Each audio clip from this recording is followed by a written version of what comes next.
Hi all, so we're going to do a discussion here about subjective versus objective. So I went through and I looked on YouTube to see what I could find about subjective versus objective, and there's lots of morality videos, there's lots of video about religion, but I found this one video here that I thought would be helpful if I ran through with you. So I'm going to start the video and I'm going to add in some narration that doesn't really exist. So what is description? Description captures impressions. This place is crowded, the city is romantic, every street has an adventure.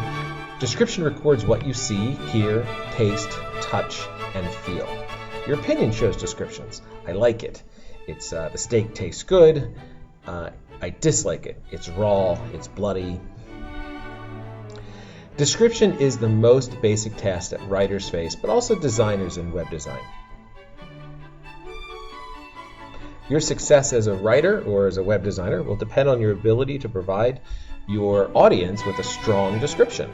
You have poetry, stories, and essays, but you're also talking about web pages. Can they produce a reason for people to stay on the website?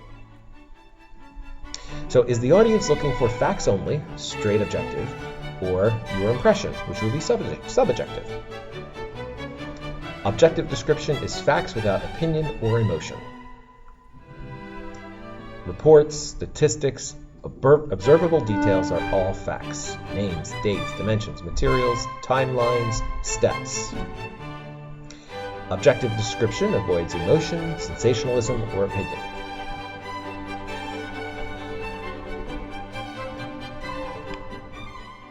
Subjective description involves feelings or opinions.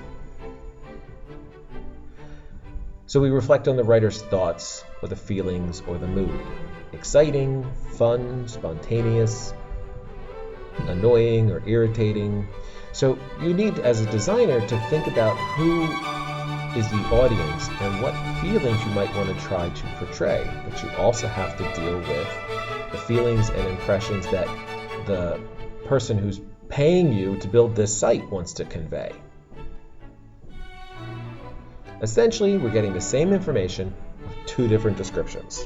Objective description would be a drought in 9 countries, lasting 6 months, human and animal deaths. A subjective description would be hostile alien land, broken lives, frightening skeletons. This is the same information. The objective description: farms abandoned, food is scarce, refugees arriving daily, starvation is widespread. Subjective description: refugees flee, suffering painful thirst and hunger, fearful expressions. Desperate victims. Orphans left the campus to beg for food from passing drivers. Subjective: hungry orphans wander the highways, lifting bony, empty hands to passing drivers.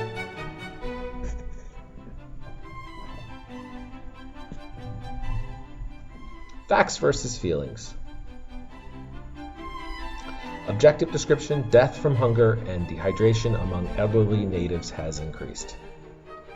Subjective: the forgotten elderly seem to be realized their fate as hunger ravages their broken world. When to use objective and subjective description. In real life, subjective and objective description. For an employee evaluation, you want to be objective. Subjective: John is a diligent and conscientious worker. The objective is clearer and has more information.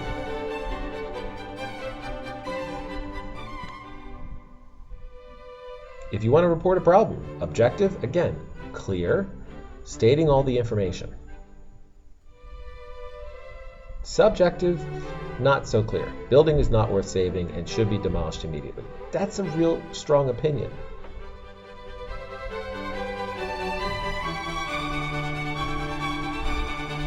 Objective: we are asking you to donate $50 to help buy supplies.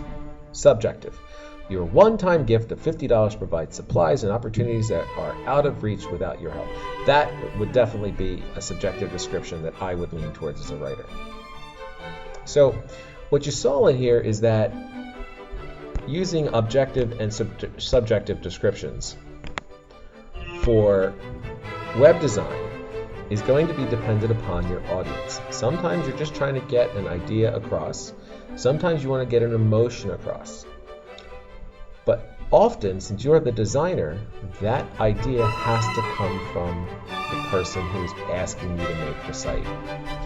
So we're going to do some analysis as to what does that mean in terms of who is your audience.